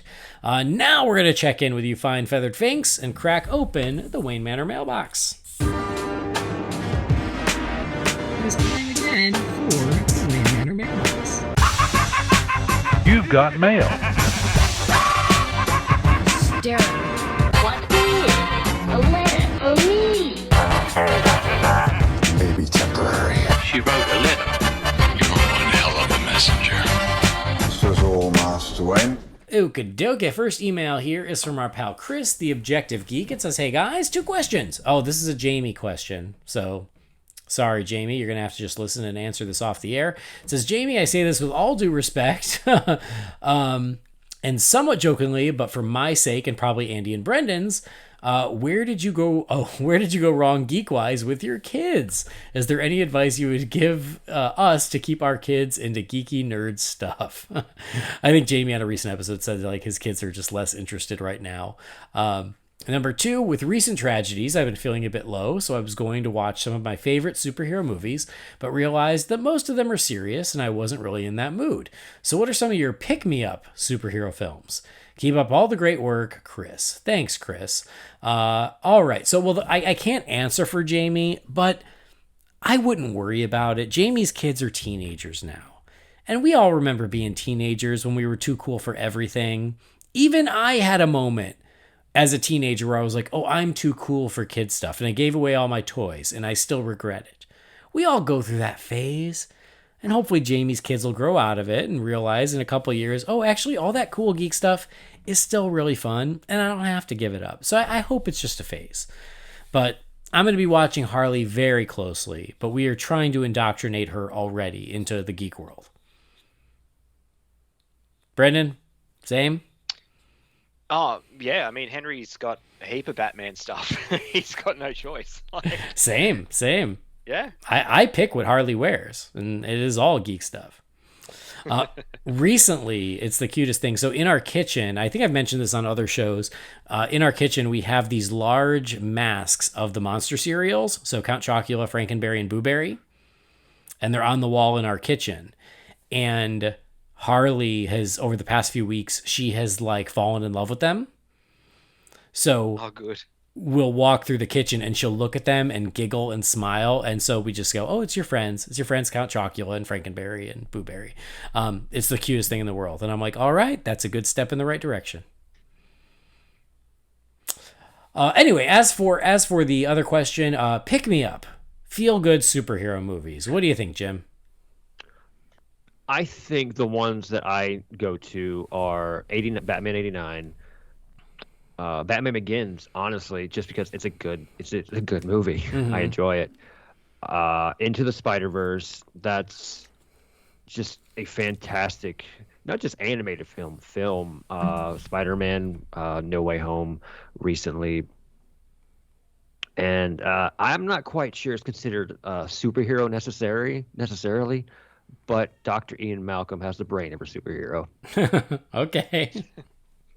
It's always a good time for Jurassic Park. Oh, of course it is. Brandon, what about you? Wonder Woman, Wonder Woman, Wonder Woman. I was thinking that. Yeah, okay. Yeah, I mean, that's a definite pick-me-up superhero movie. I just adore that movie, and it makes me so happy, and I never, ever tire of watching it. As far as the Batman one goes, like, maybe Batman Begins? Mm-hmm. Yeah, it's... I just keep thinking, like, you know, light heart. What sort of just fills my heart with warmth? And I really just can't go past that first Wonder Woman movie. It's so damn good. Yeah. No, I agree with you. That one was... Because there's certainly, like, kind of frivolous, silly ones that are easy to watch and aren't going to depress you. And for that, I think of like the two Fantastic Four movies from 2005 and 2007. They're not great movies, but they're like really easy to watch and just silly, right? But as far as like movies that superhero movies that make me feel hopeful, Wonder Woman is a great answer. Batman Begins is a great answer. Certainly the two Burton Batman films, but that's more of like a comfort food thing than it is about like it's a great hopeful movie. It's just ones that make me feel comforted. Superman the movie is another one that I think just makes you feel good inside. And Captain America: The First Avenger. That's one that always that's gets a good call me. too. That's a good Yeah, one. that one always makes me happy. The Rocketeer, for the very similar reasons. They just have this great warmth about them. And then I think the ultimate answer for me personally, it's one of my favorites, and it has just slowly creeped into becoming one of my favorites over the years. Big Hero 6. Big Hero 6 is just it's one of my favorites. Yeah. I love it, and yeah, it's certainly there is sadness and there's tragedy, but at the end of it, it is so hopeful and it is so sweet and it is so warm. It's a movie that like gives me hope. I love it. It's not necessarily the movie itself, but mainly the score for me. But Back to the Future. Oh yeah, yep. All right. Next message is from Braden McCoy. It says, "Hey, I know you probably want to be done talking about Batman Beyond." But are we so sure? Yep. Are we so sure that Terry being Bruce's son is a retcon? If you remember, both of his parents have ginger hair, while Terry and his brother have black hair. So Matt could very well be Bruce's son as well. Bruce's DNA being injected into Terry's father is ridiculous, yes. I would have preferred him not to be his son. But unless it's been stated by the production team, I'm not so sure it's a retcon. They have a history of setting things up years before they're revealed, and they weren't expecting Batman Beyond to be canceled so soon. Much like they set up Warhawk as Green Lantern and Hawkgirl's son years before we witnessed the two fall in love in Justice League, they could have been showing us that Terry was actually Bruce's son with something as simple as his hair color. The probability of his hair being black is just extremely low, given his parents. Sorry for the long tangent on something that probably doesn't matter, but it's Bruce Timm, so you never know. And I'm always looking for excuses to defend anything Batman. Also, I'm not sure if you guys mentioned the Return of the Joker reference in Epilogue when Terry referred to what he did to Tim. I love Epilogue. I agree with Jamie on the A+ grade. I love the podcast. Thank you guys for keeping the bat signal lit. All right, Braden. We did mention the Return of Joker reference, but it was very quick, so it would have been easy to miss. As for the rest, I'll tell you, I'll bet you dollars to donuts it's a retcon. I don't remember seeing any interviews where they decisively said it is or it isn't, but this was before they ever did a Justice League show, and I don't know. To me, it still very much seems like a retcon, and I feel like Terry having black hair isn't enough of a clue to say, oh, this was always planned. Brandon? I agree. And to be perfectly honest, I don't care. Jim, what did you think of Epilogue and the interesting fact that Bruce was Terry's father in a way? Based on your description of it and the discussion of it, fine. It doesn't bother me that Terry is his son because comic books, like okay. It's like, okay, that's fine. It's just another universe. That's all. All right, yeah, fair enough. Some people go with it easier than others. What's funny is our next email is about the same thing. This is from Chris the Objective Geek again. Apparently he listened to the new episode and then wrote us again. And he said, hey guys, let me offer a polite rebuttal to your review of Epilogue and ask, are y'all out of your motherforking minds? He says, I disagree with the criticism that the episode negates the concept of free will. To me, that's the whole point. Terry's debating whether to be Batman or not. Is he Batman because of destiny, or is it his choice? Fun fact, those black and white flashbacks aren't even flashbacks. They're scenarios that Terry is playing out in his head and his perceptions of how people would react, which is why Bruce is really mean in the black and white scene, but nice in the end. Terry never actually confronted Bruce about it, or how Terry broke up with Dana in black and white, but they were still dating when he called her at the end. By the end of the episode, it's his choice to not only be Batman, but to be a better, happier version. As for your issues with the retcon, I don't consider it a retcon, but a twist. Like Bruce Willis being dead at the end of The Sixth Sense isn't a retcon, it's a twist. This new twist doesn't contradict or rewrite anything that came before it. In fact, it's supported by things in the show, like Terry being a great athlete, and why do he and his brother have black hair? I think the twist is absolutely necessary, especially in regards to Amanda Waller. While the episode is a conclusion for Terry's character arc, it's also a conclusion to Amanda Waller's. In JLU, Cadmus, she is the main protagonist. She sees unregulated superheroes in the Justice League as the biggest threats to the world. She does everything in her power to oppose them. But now in Epilogue, her beliefs have done a complete 180. Not only does she accept them, but feels the world absolutely needs one of them, Batman. This choice of Batman she makes also put him in a higher regard than the other heroes when she could have chosen Clark, Diana, Wally, but she chose Batman because he has the biggest heart, which is ironic because she is often called heartless. Which brings us to what I consider to be the definitive best Batman moment of all time, Batman swinging with Ace. Two orphans who had their childhood ripped away from them, one just being there for the other in a time of need. This moment was everything for me, as I've never in any medium seen Batman so human. It's also probably one of Kevin Conroy's best performances. I'm sure my essay didn't convince you either way, and that's cool. Related questions. This episode also highlights for me that Terry is my choice to be the best heir to Batman, as he doesn't seem to be weighed down with the expectation of Bruce's Batman as much as the others. He makes Batman his own thing and not a carbon copy. He's genetically his son, but he doesn't really have to compete with Bruce since they're far different in ages, and most importantly, the big heart thing. Who do you think is Batman's best successor? Number 2, as I said, this is the most humanizing Batman moment for me, so what are some of your favorite humanizing moments that you can think of? Thanks for reading the long email. You might consider watching the Justice League cartoon next, since chronologically, it's the next cartoon with Batman as a major character. I'd vote for it, just to spite Brendan. But to be honest, the Batman would also be a great rewatch. Anyway, keep up the great work, Chris. I should have just had Chris on the episode, so we could have, we could have just debated it that way. Thank you, Chris. Thank you for your thoughts. Okay. I agree with some. Brendan. Say what you want.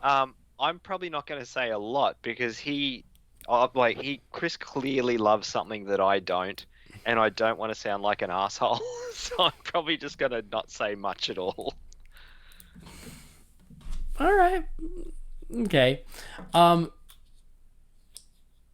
It's funny.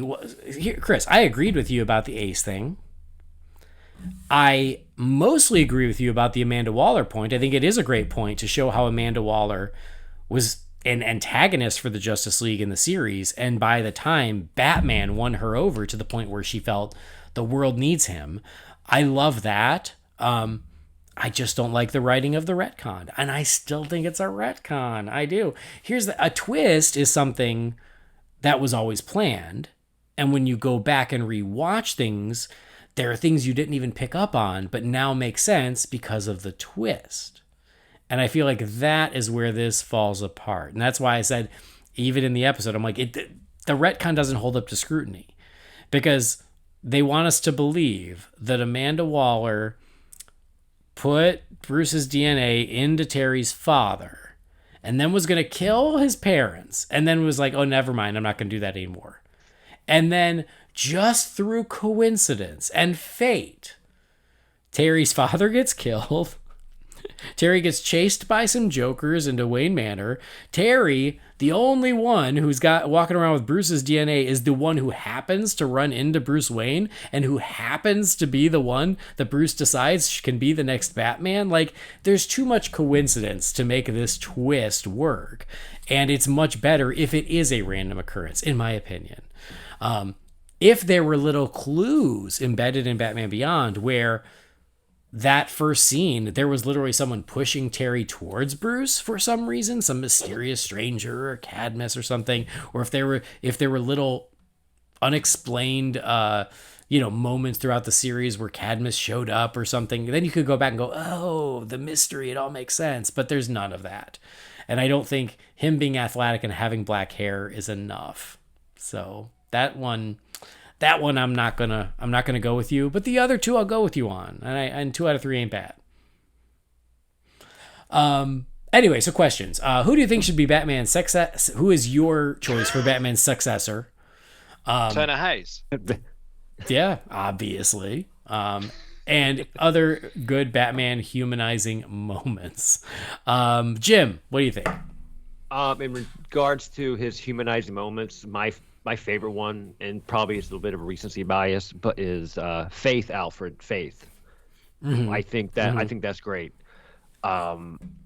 His successor, honestly, I'd probably say Tim Drake. Mm-hmm. I could see him being a really good Batman successor because he has the brains, and I understand Bruce or Batman in general is this kind of hardened person as he got older, but it's not a bad thing to have a little bit of heart, honestly. Mm-hmm. And I think Tim fulfills that. All right, Brendan. With the successor thing, again, I've said on this show before. I'm all about Dick. I think it should be Dick Grayson every day of the week. And as far as humanizing moments go, I love it in comics and the animated series and things where you find out that, as Bruce Wayne, he has helped or given jobs to people who fell onto the wrong side of the tracks, mm-hmm. or got caught up in hard times. Like I think even in the animated series, I think he even gives the ventriloquist a job. I do feel like it happened a few times in the animated series. Yeah, like they're the kind of and another one too is his relationship with Leslie Tompkins. Yeah, is something that I really like. That is a nice humanizing moment for the character. For the successor, I do lean towards Dick Grayson as well. It just makes the most sense. He, much like what Chris is saying about Terry, he has the skills of Batman, but he doesn't carry the same weight as Batman as far as like the weight on his shoulders that Bruce carries. So he's a lighter, happier Batman, but still the one who would then do the right thing and protect Gotham, and it makes sense that he would take over the mantle. I think Tim Drake works as well. There's some great stories where that's exactly the case, and I think both of those work. So those would be my initial thoughts. And then as for humanizing moments, there are the moments where he shows his humanity, and I love the examples you just gave, Brendan, of like when he, as Bruce Wayne, is willing to help these people who are down on their luck. Just because we're talking about Batman Beyond, I think about the end of Batman Beyond Return of the Joker when he goes in to see Tim. And it's this very sweet moment where he's going in to see his previous son, adoptive son, but going in where it still feels like a family. And I really like that.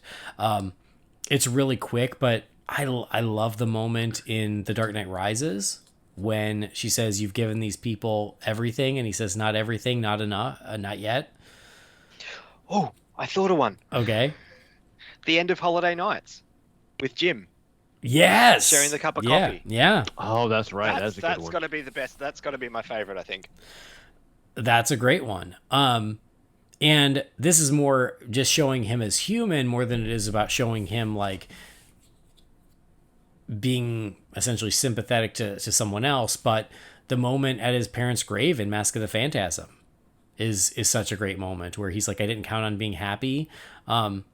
It's just to see Bruce with his guard down and just being that emotional is also like really, it's a great scene, and it's also like really heartbreaking. Yeah. What about the end of Killing Joke, where they kind of, him and Joker kind of share a laugh? Yeah. I do have another one, but it's going to be controversial. Okay. Martha. Yeah. No, I don't hate that. That's honestly, I like it. Because the first time I saw that movie, before there was all the bullshit online, that's how I read that moment. Mm-hmm. Yeah. And that's how I've continued to read that moment. Is it? Yeah. That. Yeah. I'll just leave it at that. No. Well, I mean, and you mentioned the faith moment, Jim. I also love the very last scene of Zack Snyder's Justice League when Bruce is standing there and he's talking to Martian Manhunter, and Martian Manhunter tells him that his parents would be proud of him. It's like this really great, sweet moment with Bruce, especially considering where we met him at the beginning of Batman vs. Superman. Buying the bank so the Kents can get their house back. Yeah. Basically, what we're saying is Zack Snyder's Justice League is the most humanizing Batman thing ever. I mean, the ending of the Batman. He's the most human. I was going to say, the ending of the Batman, again, recency bias, but I mean, yeah, when he is helping all those victims out of that flooded Gotham Square Garden, I mean, that's an extremely beautiful human moment for Batman. All right, let's move forward. Next message is from Tim Bruns. It says, "Hey, Bat fans, thanks for answering my Joker in the Movies question a few weeks ago. Since I last wrote, I've been listening weekly, and I continue to look forward to each new episode. I've also had the not as enjoyable as I would have hoped experience of going through my entire 35-year-old comic book collection, courtesy of a water intrusion at my supposedly climate-controlled storage unit." Oh, Jamie can sympathize with that. He says, "Fortunately, the losses were minimal, and I got to reminisce about comic stories new and old that I picked up over the years. One of them holds the dubious distinction of being a Batman story I found to be simultaneously haunting and a bit of a letdown, The Dark Knight Returns: The Last Crusade. I've long hoped to find some intelligent discourse online about this entry into the Dark Knight Returns universe, but the consensus seems to mainly be waste of time or this sucks. I think it's more nuanced than that, and since I didn't see a Holy BatCast episode that reviewed it, I wanted to ask if you might consider discussing it on a future show. I'd love to hear your take. Thanks for all the great Bat content. Keep rocking. Thanks, Tim Bruns." Thanks, Tim. Thanks for the suggestion. The Dark Knight Returns: The Last Crusade. I don't think I read it. I haven't. I remember hearing people liked it, though. So that's interesting that you seem to have seen the opposite. But I remember when it came out, I remember people telling me, "Oh, it's really good. You should read it." So help me remember. Didn't Jamie liked it? I think so. From memory? Yeah. So help me remember, Brendan, Jim, Jamie out there. Because, yeah, I think that's totally cool. We should review it. But, again, I remember hearing it was good. But I can't tell you if I actually think it was good because I don't think I read it. I think I bought it. I remember buying it, but as it happens all the time, is I bought it and never got around to reading it. All right, next message is from Scott Anderson. It says, "Hey guys, thanks for all the hard work that you put into the show. I'm sure there's much more that you put into it than any of us know. Have you ever read Batman the Imposter? It definitely made some striking changes from the typical Batman mythos, like Alfred leaving Bruce when he was young and a few other things. In spite of how jarring those things were, I really enjoyed it. It was a good detective story, and it felt like it could fit into the world of Matt Reeves' The Batman. Thanks again, Scott Anderson." So, thank you, Scott. I don't know this one, Batman the Imposter. It doesn't even sound familiar, if I'm being honest. Like, I feel like I've at least heard of most things and go, "Oh yeah, I should read that." This one, not so much. So maybe it's on DC Universe Infinite, and I'll check it out. But have you guys? I heard it mentioned a lot in relation to Matt Reeves, the Batman movie. Okay. I've read the first book, and it's because that's so far the only one on DC Universe. Okay. Yeah, well, up to at least a couple of weeks ago it was, because I was curious to check it out because of the link to the Batman, and the first book was pretty good. I'm keen to read more. It just can't access it yet. Oh, all right. Interesting. Jim, do you know this one? I do not, but if it is, if there's some parts that are in the Batman, I will definitely add it to my DC Universe list. All right. Cool. I appreciate the recommendation, Scott. All right, next email is from our old pal Carrie Vanderberg. It says, "Hey, Batcasters. I just gave you your band name. You're welcome. I appreciate that. It says, I'm rewatching the world's finest episodes from Superman the Animated Series, and I love every moment of them. I have a couple questions. Did you guys ever review these episodes? I have a hunch you did, but it probably has been some time. Number 2, the Joker and Lex team up is perfectly handled in these episodes, but it got me wondering what other villains from Superman and Batman's rogues galleries would I like to see team up?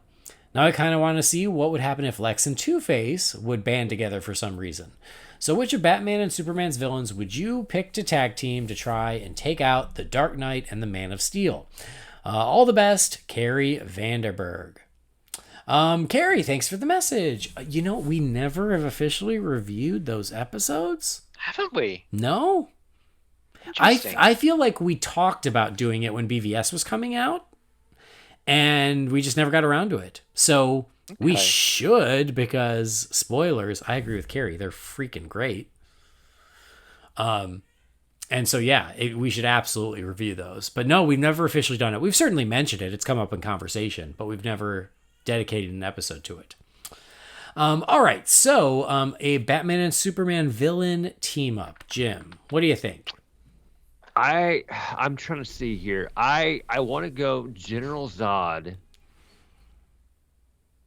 General Zod from Superman. And then from Batman, I would say Riddler. Oh, all right. Because you kind of have the straight man, and then you have the kind of, chaotic smartass, if you will. Mm-hmm. Okay, cool. Brendan, thoughts? I was looking for sort of comparable power set, and when I say comparable, I mean it's kind of in loose terms. It's the best I could come up with, but someone like Parasite and Clayface. I could see that. Maybe? Yeah.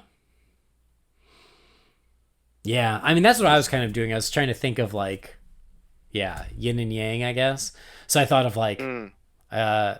Mr. Freeze and Icicle. Although I don't know if Icicle really counts as a Superman villain. It's more I thought of that too, actually. It's more of like a DC villain, but I feel like Icicle's run into Superman.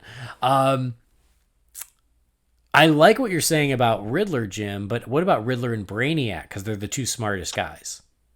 That is true. I was mainly going from personality, but yeah, the two smartest guys, that would work too. It's hard to not go straight to Lex because Lex is the counterpart of Bruce Wayne. Yeah. I mean, imagine Lex and Penguin. Because Lex can come at it from the public business world, and Penguin comes from the underworld. Yeah, that's a good call too. And they can kind of cover both bases. Catwoman and Mercy Graves. Yeah. Yeah. Just thinking of the ladies. Toyman and Clock King. Mm-hmm. I mean, Toyman and Joker. Why wouldn't they? Yeah, Toyman and Joker. Yeah. Come on, that's that dovetails nicely. Yeah. Mm. Do y'all consider Azrael to be an anti-hero? Just wondering. Yeah, I guess. I feel like Mixel Spitlick and Riddler could also work. Yeah. It's a Spitlick and, I was going to say Batmite, but Batmite's not a villain. Yeah. All right, well, there's some ideas. But yes, Carrie, we need to do that. I can't believe we've never done that. All right, next message is from Andrew Anderson. It says, "Hey, Batcasters, with the possibility that Battinson used Venom towards the end of the Batman, would you guys be on board with the Venom storyline from Legends of the Dark Knight in the sequel? The Legends of the Dark Knight was also set in the early years of Bruce being Batman and presents an opportunity for a more grounded story.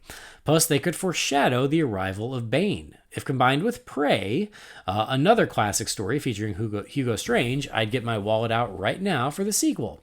Thanks for the great podcast. It remains a weekly highlight. Sincerely, Andrew. P.S. I just thought you might get a kick out of hearing this. Since my Reddit username includes a variation of Andy, sometimes when I comment on something Batman related, people will ask if I'm that Andy from Holy BatCast. I always deny it, but then I go on to gush about the podcast, so they may not believe me. That's hilarious.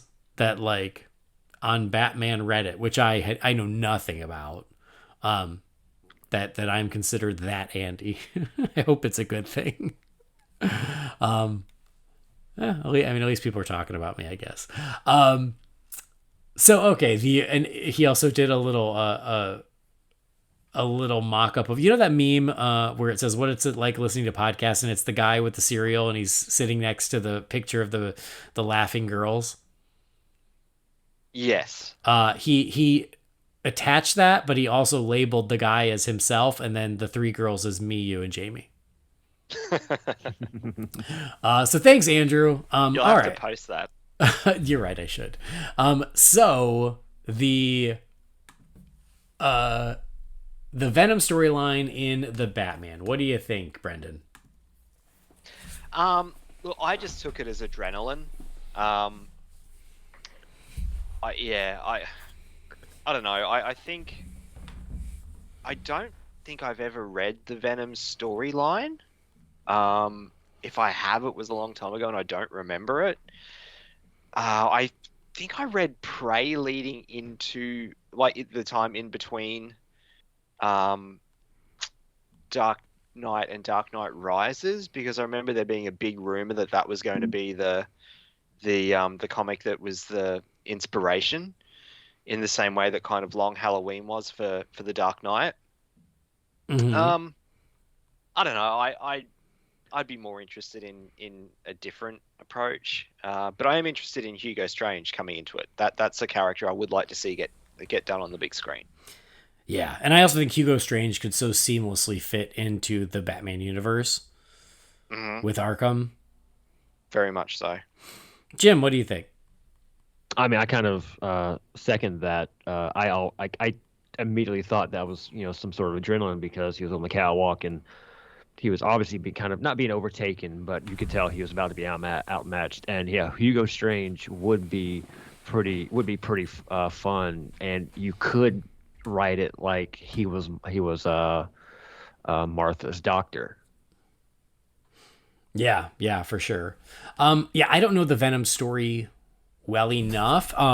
Yes, I'm with Brendan. I think it was probably adrenaline, but as other fans have pointed out, it's like, yeah, but he didn't need to make it glowing green, but he did.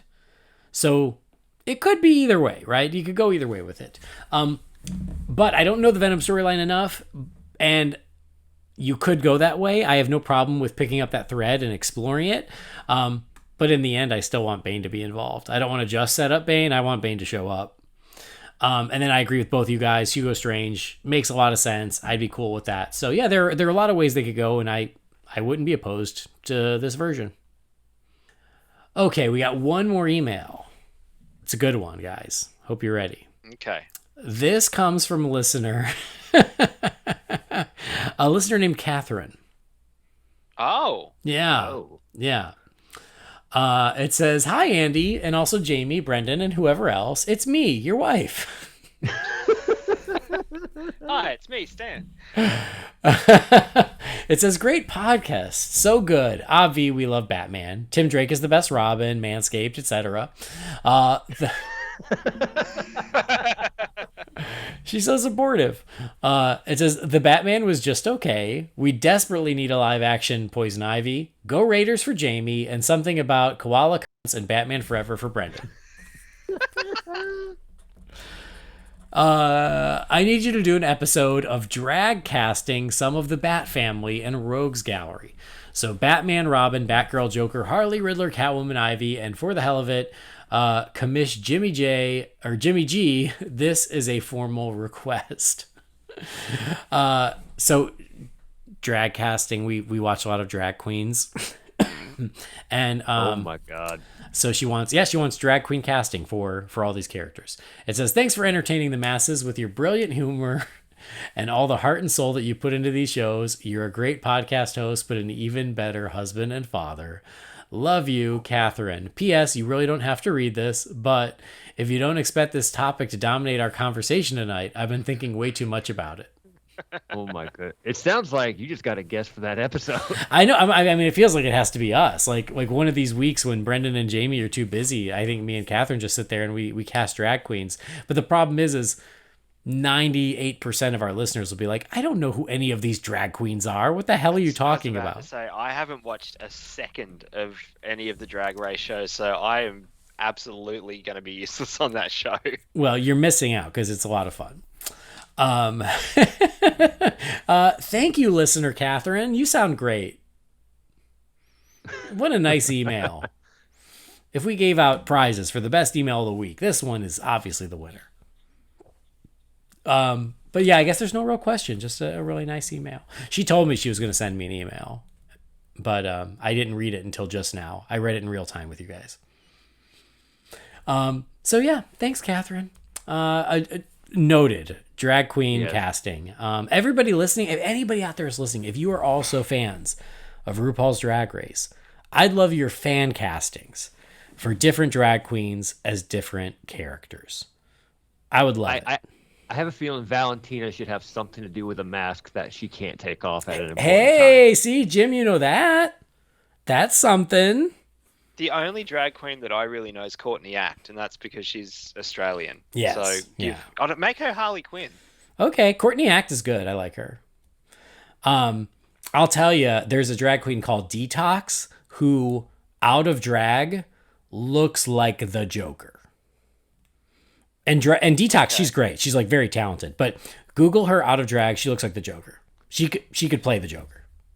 Bit of a tangent, but do you know how Courtney Act got famous here in Australia? Yes, it's the coolest story ever. So you can share it. Australian Idol thing. Yeah, you can share it. It's so cool. I can't remember. I mean, I don't think anyone remembers her other name. I don't know if I'm going to completely butcher pronouns and stuff here. So I apologize in That's advance. okay. But with drag queens, there's some flexibility. Okay, as the male version of him herself, he auditioned for Australian Idol and didn't get past the judges. Then came back and auditioned as Courtney Act. And I can't remember how far Courtney got. I don't know if she made the final 12 that year. But then, just became this... It was kind of the first real, super famous drag queen here in Australia because of that. Yeah, they did the sort of the double act for Australian Idol back in 2004 or 5 or something, way back when it was still going and new and really popular. Yeah, I love that story. I think that's so great. And a couple of the judges twigged, but yeah, I mean, as a viewer, I had no idea. Yeah, it's awesome. All right, cool. That's it. We're closing the Wayne Manor mailbox. Thank you to all the people who wrote in. We appreciate you. We love hearing from you. If you've got something for the next Wayne Manor mailbox, you can send that to Holy BatCast at rf4rm.com. That's wrapping it up, gents. You know, I cursed us. Because guess what I said before we started recording to my wife? Guess what I said? This will be a quick one. This will be a quick one. When will I learn? Well, we always slip up like that. I know. We could turn anything into a 2-hour podcast. It's amazing. But I regret nothing. I still had fun, and she always forgives me. And honestly, the reason it went as long as it did is because I got an email from someone named Catherine, so it's really on her. But yeah, guys, so super fun. Jim, welcome back. I'm glad you made the time for us. It was good to have you back. Oh, it's great to be here. It's always good to talk to you guys, and I listen all the time, and I'm sure this one will just be as fun, even though I know exactly what I said on it. I always forget afterwards anyway. It's like listening to it for the first time. Thanks for always smiling politely. Oh, I appreciate that. Yeah. If you get that joke on Twitter, you're a real one. I love that joke. So good. It's easily one of my favorite Simpsons jokes. It's amazing. Easily. Anyway, tell people where they can find you smiling politely on Twitter. You can follow me on Twitter at Jim Scroggs, on Instagram at JH Scroggs. You'll probably see a lot of hockey and a lot of college baseball on there. I am a regular appearance appear. Appear. Yeah, I had to think about it for a second. On the Agents of Field podcast. It's a sports podcast, a part of the Nerd Life Network. I believe they're on most of the podcatchers as well. And I still have a show that's in hiatus at the moment, but it's the Sports Porch. We're on Twitter at Sports Porchcast. So hopefully we'll get that going again soon. But yeah, it was a great to talk to you guys, and thank you so much for inviting me. Of course. Brendan, thank you as well. Not a problem. It's always a pleasure. Never a chore. Nope, not at all. And well, particularly now that we've finished with Batman Beyond. Just wait until we do the next show, whatever that might be. You can follow me on Twitter at Lobby007 or in the Real Fans groups. That's where you'll find me lurking around, skulking, lurking, hiding. Yeah, that sounds like you. Perving from the distance, outside your window, those sorts of things. Whacking on. Oh, yep, that's exactly right. Speaking of whacking things on, I just wanted to quickly mention too, yesterday I had a couple of hours free in the afternoon when Henry was sleeping, and I watched my way through probably 95% of the special features of the Batman on the Blu-ray. Okay. And they're really entertaining. They're really good. So, yeah, if you haven't already, check them out because they're worth your time. It's like an hour-long doco that's pretty cool. That's the one I want to watch. I watched the first couple like short ones that were like 10 minutes each. I did watch those, but I want to watch the hour-long one because it feels like it'll be the most comprehensive. Some of the stuff crosses over, like the smaller ones use sections from the larger one or vice versa. But no, like as a whole, I'm enjoying it. I'm actually up to the deleted scenes, so I'm going to watch them with commentary hopefully later today. All right. Well, great. Thank you. Always a pleasure. And everybody out there in internet land, thank you guys. Thanks for joining us. Thanks for downloading the show. We appreciate it. Otherwise, we'd be talking to ourselves. So thank you. Thanks for joining us. Please do subscribe or follow the show wherever you get your podcasts. And if you love the show, please rate and review us. Do that on Apple Podcasts or do that on Spotify. It's a quick and easy thing that you can do to help us out, and we really would appreciate that. Visit holybatcast.com or find Holy BatCast on Facebook, Twitter, Instagram, or YouTube. Again, if you've got something for the Wayne Manor mailbox, you can send that to holybatcast@rf4rm.com. A big thank you, as always, to Gaurav Venkateswar. He is the composer who did our theme music. He's super nice, super talented. You can find his stuff at gvtunes.com. Don't forget to go to Manscaped. Go to manscaped.com. Buy yourself something nice, but if you're going to do that, use the promo code BATSCAPED for 20% off and free shipping. But that'll do it. On behalf of Jim and Brendan, I've been Andy. We'll see you next time. Same bat time, same bat channel.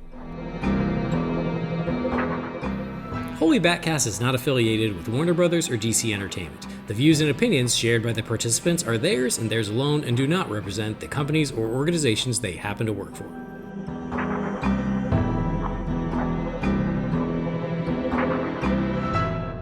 Oh, come on. It's 10 minutes shy of 2 hours. We got all the time in the world. I'm all about dick.